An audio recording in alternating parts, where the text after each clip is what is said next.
The U.S. Army's 1st Armored Division has begun experimental trials pairing the M1 Abrams main battle tank with an M134 minigun, marking an unconventional approach to countering the growing menace of drones on modern battlefields. The trials, revealed on the division's official Instagram account, showcase a unique integration of helicopter-style rotary firepower with one of the world's most heavily armored land platforms.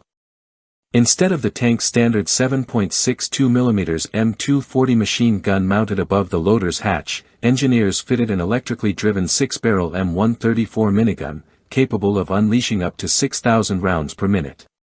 A Trijicon MGRS optic allows manual aiming, while a 3,000-round fixed ammunition box ensures sustained bursts of suppressive fire.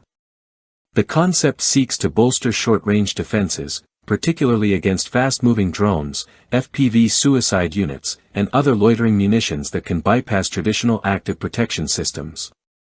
This experimental upgrade appears driven by lessons learned from recent conflicts, particularly in Ukraine, where low-cost UAVs have repeatedly outmaneuvered or overwhelmed even advanced armored vehicles.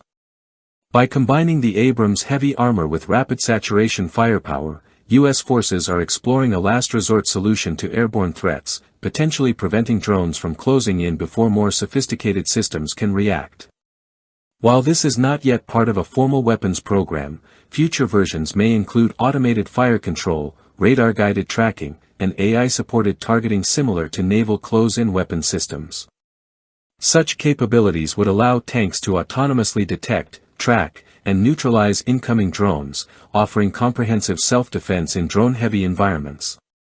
Globally, several nations are experimenting with similar adaptations. Iran has mounted Gatling cannons on trucks, Poland's Tarno has developed a high-rate anti-drone platform, China fields its LD-2000 land-based CIWS, and Turkey has introduced the Tolga system combining soft and hard kill solutions. However, none combine the heavy protection and mobility of a main battle tank with the raw fire volume of a minigun as seen in the Abrams test.